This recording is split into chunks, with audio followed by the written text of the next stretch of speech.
Energy Web Token. So there are a few pros and cons to this one.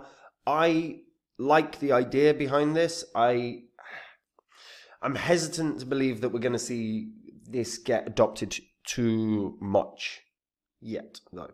I think it's a bit early, is what I'll say. I'm going to go through some of the stuff they've been doing because they have been building, they have been pushing forward, and they've made some really good strides. So we'll talk about that along with some of the negatives. Before I get into any of that though, guys, if you're new here, this spreadsheet shows the first 26 coins that I did videos about on the channel.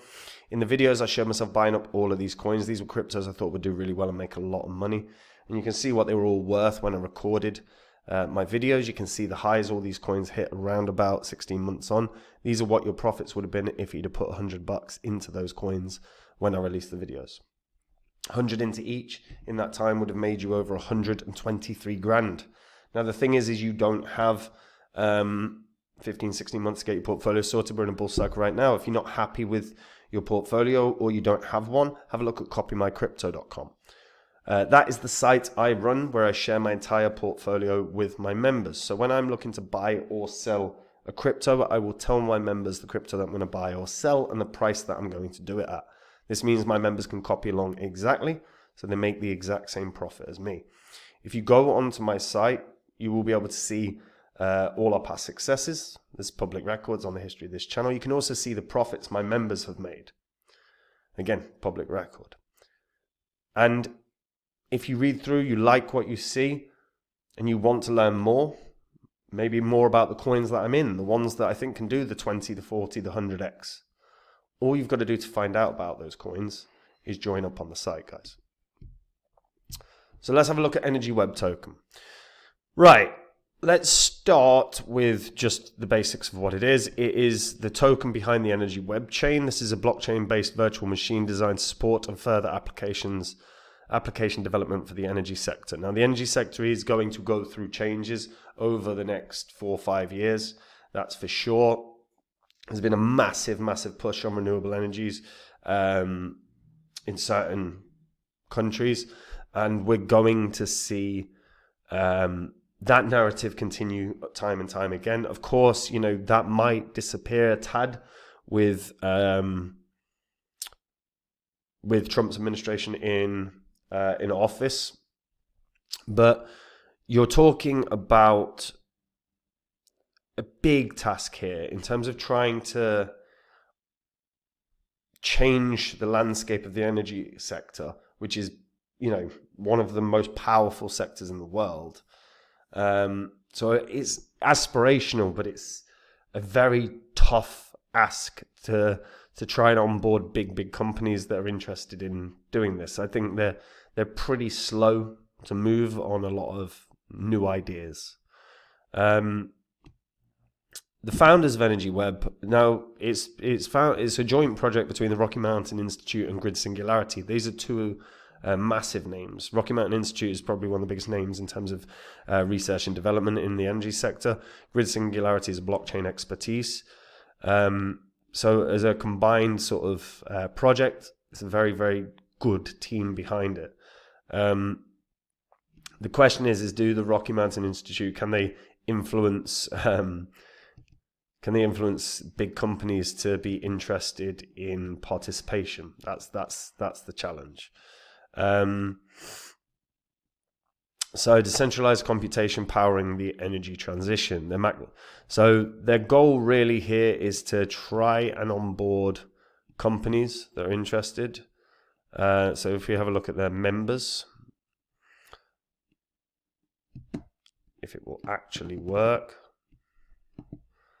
So multinational corporations, that's really what you need. You need big names.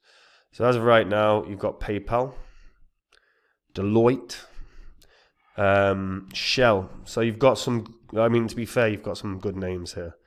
If we go through, you've got Turner Energy, Terrace Energy, Ilia Group. I mean, some of these names are big names.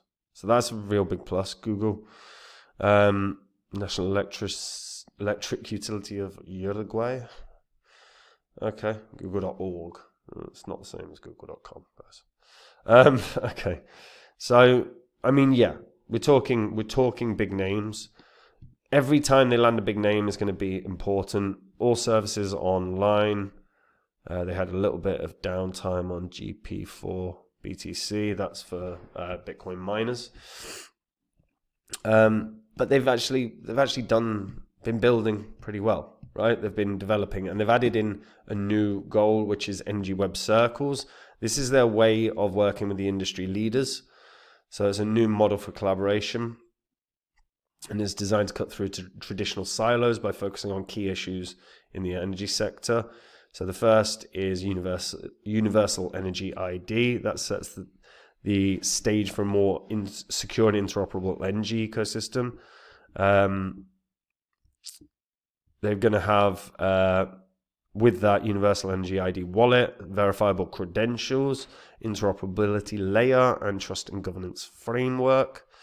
For electric vehicle charging, electric vehicle owners can use their universal ID to authenticate at any charging station, ensuring trusted, frictionless access without relying on siloed authentication systems. Now, that's not a bad idea, actually.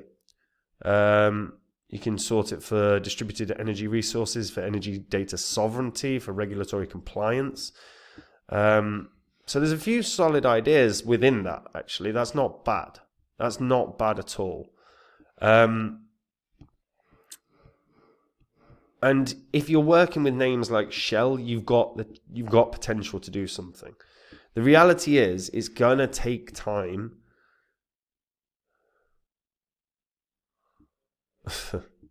It's gonna take time for changes in an energy sector. Yeah, because it doesn't matter what the narrative. Like, there's tons of negative narratives in and around the energy sector, whether it's the uproar against fossil fuels, whether it's the uproar against wind farms, whether it's uproar against whatever, right? There's hurdles at every stage of the energy sector. So whilst incredibly aspirational, I think you're talking about trying to deal with a sector that is slow to change things. Also, one thing that is worth noting, which I actually think is pretty good, transactions per day is not bad at all. Looking at 29,000 or so transactions a day. Now, look, that's not world beating, that's not, wild, but considering its market cap is 30 million or thereabouts, that's pretty good. That's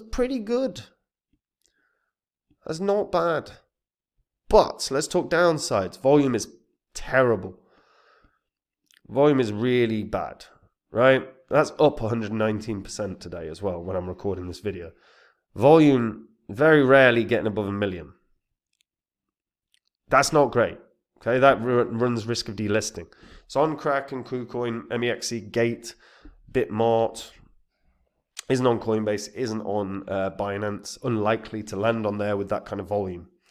So really, they've got to attract investors. They've got to attract, they've got to attract investors and traders. That volume needs to go up if they're going to get any chance of getting a listing on anywhere. Realistically, best chance for Energy Web this year in terms of price is going to be in and around that $10 mark. And that's only going to happen, from my perspective, if they nail down big deals. Now, that doesn't necessarily mean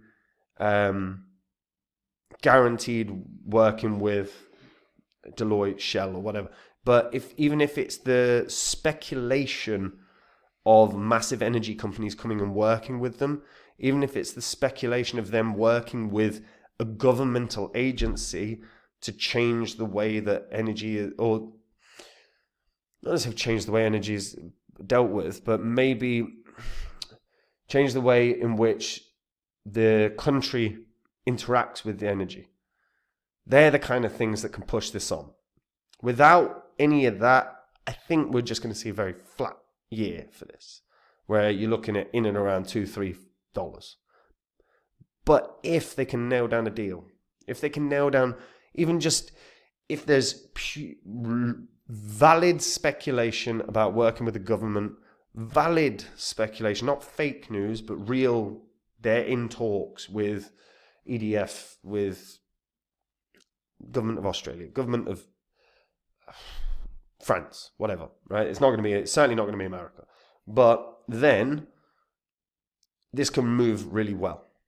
And I think the best case scenario really is $10, but I think the volume is certainly got to be a concern. There is a real risk that can end up being delisted from some of the exchanges it's already on. That volume has to rise. So that then comes down to the team getting traders involved, getting investors involved. Realistically, they want investors, not traders, but anything that is going to uptick that volume is important. Like I say, from my perspective here, I think best case scenario, we're looking at about $10. And that's if a lot of things go right here. But I'm curious to hear what people think on this in terms of, do we see a world where they work with governments? Is there like big governments? Do we see a world where they can get to a new all-time high? Does anyone see a world where they just peter off and die? Like where do people stand? If you're a holder, what are you happy with that you've seen so far from them? And guys, look, we're in a bull cycle right now, and if you're not happy with the performance of your coins, if they're not making you cash right now, you've got rubbish you've got to get rid of. If you're not sure where to start, have a look at my website, which is copymycrypto.com. On my site, you will see what my members have earned. You can see the successes we have had. This is public record. You can verify it all on the history of this channel. On the site, I share my entire portfolio with my members. When I'm ready to buy or sell any crypto, I tell my members the crypto that I'm going to buy or sell and the price I'm going to do it at. My members can copy along exactly so they make the same profit. If you are interested in finding out more, like I say, visit the site, read through it all. If you like what you see and you want to know the coins I'm in, the ones that I think can do the big gains, the 20, the 40, the 100x, all you've got to do to find out about those coins is join up on the site, guys. And if you do, I'll see you there. Otherwise, I'll see you in the next video. Take it easy. Bye-bye.